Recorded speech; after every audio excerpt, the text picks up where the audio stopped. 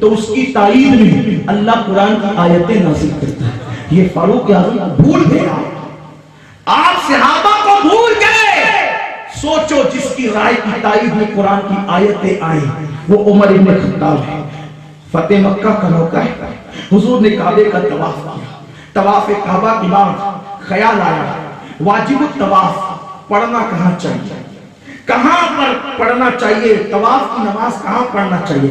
کسی نے کہا یہاں، کسی نے کہا یہاں، کسی نے کہا یہاں، کسی نے کہا یہاں۔ فاروق اعظم نے اس کی میرے ماں باپ پہ قربان، آقا جہاں ابراہیم علیہ السلام کے نقش قدم ہے اگر وہاں پڑھی جائے تو کتنا اچھا ہوگا۔ ابھی عمر یہ کہہ رہے ہیں، بلبل سدرہ آتے اور کہتے ہیں، اللہ کی طرف سے حکم لاتے ہیں وَاتَّخِذُوا مِن مَقَامِ إِبْرَاهِيمَ مُصَلًّى۔ یہ فاروق اعظم کی شان، سیدنا عمر ابن خطاب کا مقام یہ ہے۔ عورتیں چہرہ کھلا رکھتی تھی، کچھ ناہنجار لوگ ان کو دیکھتے تھے۔ فاروق اعظم نے اس کی آقا عورتیں بے پردہ ہوتی ہیں، لوگ دیکھتے ہیں، کاش کہ پردے کا حکم آ جائے۔ ادھر عمر کہتے ہیں کاش پردے کا حکم آ جائے، ادھر آسمان سے پردے کا حکم نازل ہو جائے۔ سیدنا فاروق اعظم کو پتا چلا، ایک دعوت ہوئی، اس دعوت میں اونٹ ذبح کیا گیا۔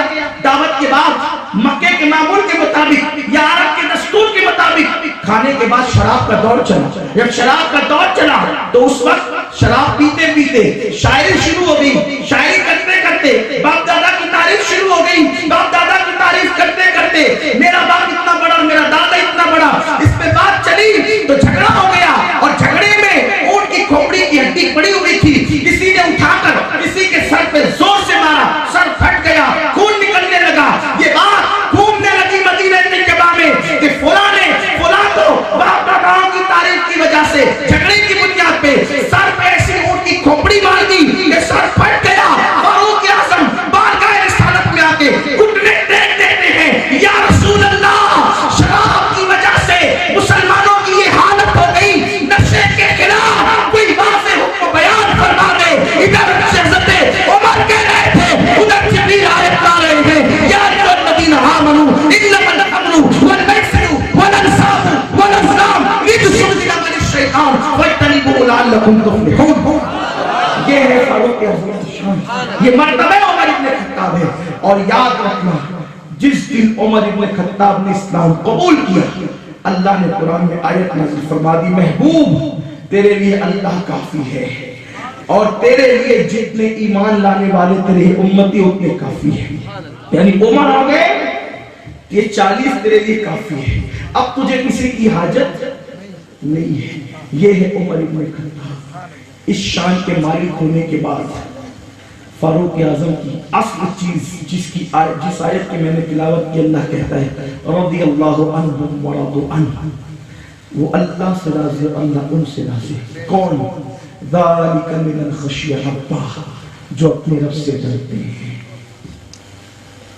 جو اپنے رب سے ڈرتے ہیں اللہ ان سے راضی ہے، اور وہ اللہ سے راضی ہے۔ فاروق اعظم کی شان یہ ہے کہ توریت میں ذکر، انجیل میں ذکر، قرآن میں ذکر، جس کی رائے کی تائید میں قرآن کی آیتیں آئیں، وہ عمر جس کے لیے اللہ کے نبی فرمائیں کہ آسمان پر جتنے تارے ہیں ان تاروں کی تعداد کے برابر عمر ابن خطاب کی نیکیاں ہیں۔ وہ عمر جس کے لیے یہ بات توریت میں لکھی ہے، کعب آبار کہتے ہیں، کعب آبار کہتے ہیں۔ جب حضرت فاروق اعظم کو کسی نے، بلکہ کسی نے کیا، فیروز نام کے شخص نے جب آپ پہ وار کیا اور آپ شہادت کے قریب ہو گئے تو آپ کے دروازے پہ کھڑے ہو کر حضرت کعب احبار نے کہا کہ میں نے توریت میں پڑھا ہے کہ یہ شخص جو دنیا سے جا رہا ہے، اگر یہ اللہ سے کہہ دے کہ مجھے نہیں جانا، میری زندگی بڑھا دے، تو اللہ اس کے کہنے پر اس کی زندگی بڑھا دے گا۔ یہ توریت میں لکھا ہوا ہے۔ جب کعب احبار کی یہ عبارت، یہ ان کا جملہ فاروق اعظم تک پہنچایا گیا کہ آپ نے یہ کہا تو آپ کو یہ مرتبہ حاصل ہے کہ اللہ نے مرتبہ تو دیا ہے، لیکن اب میں رہنا نہیں چاہتا، جس یار کی جدائی میں اتنا تڑپتا ہوں، اب اب جا کر کے اس کی لقاء حاصل کرنا چاہتا ہوں، اس سے ملاقات کرنا چاہتا ہوں۔ یہ کعب احباب ایک مرتبہ سیدنا فاروق اعظم کے گھر پہ آئے اور کہا کہ جہنم کے دروازے پر کھڑے ہونے والا شخص کہاں ہے؟ کیا کہا؟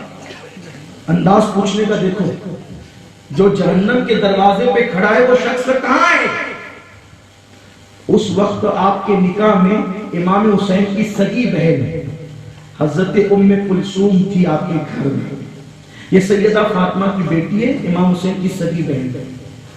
روافض سیدہ زینب کا ذکر خوب کرتے ہیں لیکن حضرت ام کلثوم کا ذکر نہیں کرتے۔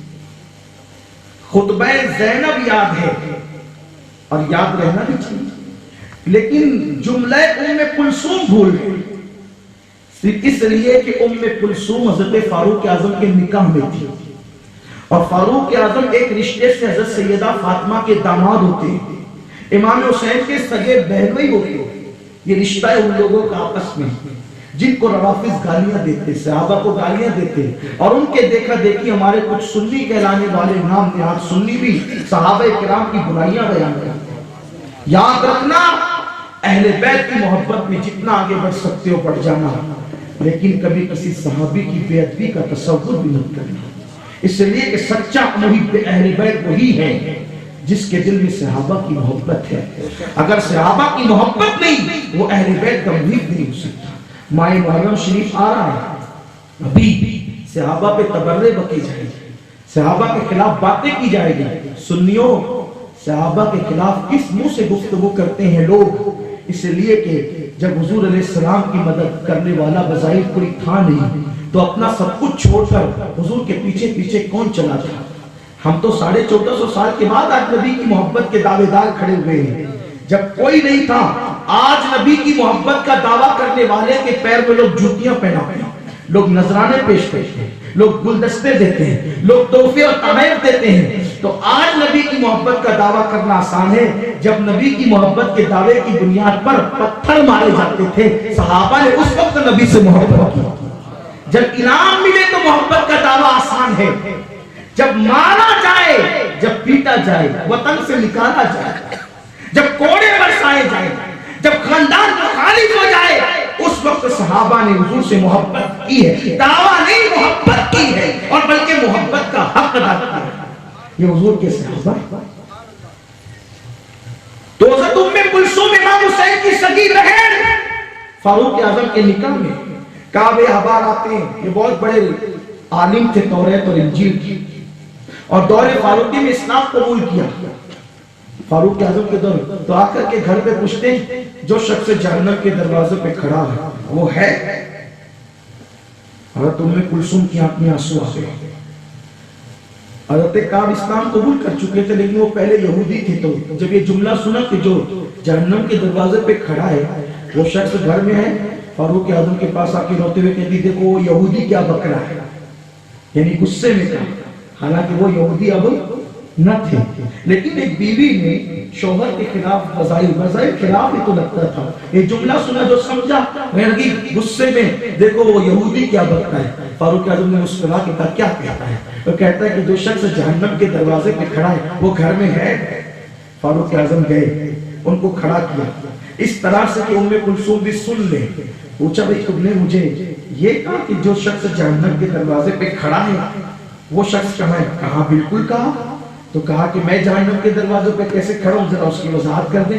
کہا یہ توریت میں لکھا ہوا ہے کہ عمر ابن خطاب نبی کا صحابی وہ ہے جو جہنم کے دروازے پہ کھڑا ہے۔ تو کہا کیا مطلب؟ کا مطلب یہ ہے کہ جب تک وہ زندہ رہے گا لوگوں کو جہنم سے روکتا رہے گا، اسلام کے اندر فتنے نہیں ہوں گے۔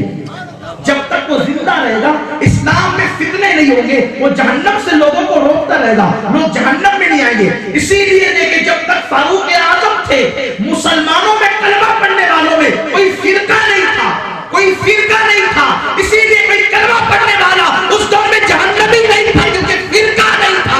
منافقین الگ تھے جو کافر تھے، مومنین الگ تھے جو مومن تھے، لیکن مسلمانوں میں کلمہ پڑھنے والوں میں فرقے اس وقت پیدا ہوئے جب سیدنا فاروق اعظم کی شہادت۔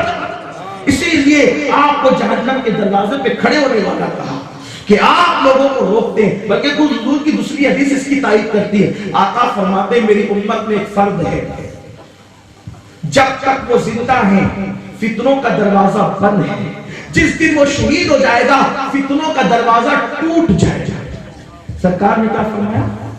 ٹوٹ جائے گا۔ پوچھا کہ حضور وہ کون ہے؟ تو ارشاد فرمایا میں امید کرتا ہوں کہ وہ عمر ابن خطاب ہے۔ تو جب یہ روایت پہنچی تو پوچھا کہ حضور نے یہ کہا تھا کہ فتنوں کا دروازہ کھل جائے گا یا ٹوٹ جائے گا؟ کہا کھل جائے گا نہیں کہا تھا، بلکہ کیا کہا تھا؟ ٹوٹ جائے گا۔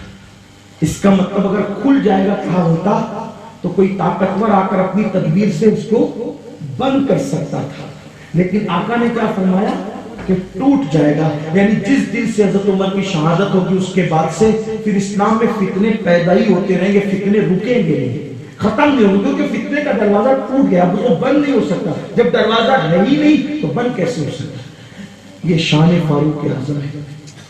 آپ جانتے ہیں دور فاروقی میں ایک چرواہا تھا، وہ درخت کے نیچے مصلی بچھا کر نماز پڑھتا تھا، اور اس کی بکری کو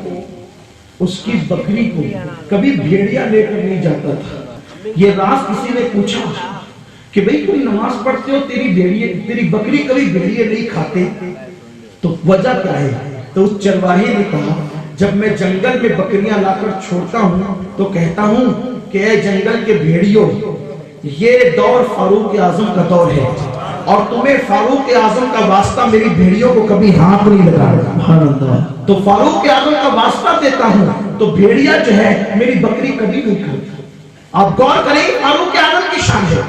یہ جو آپ نے سنا ہے نا اقبال کا شعر، دشت تو دشت ہے دریا بھی نہ چھوڑے ہمیں، بحر ظلمات میں دوڑاتی ہے گھوڑے ہمیں۔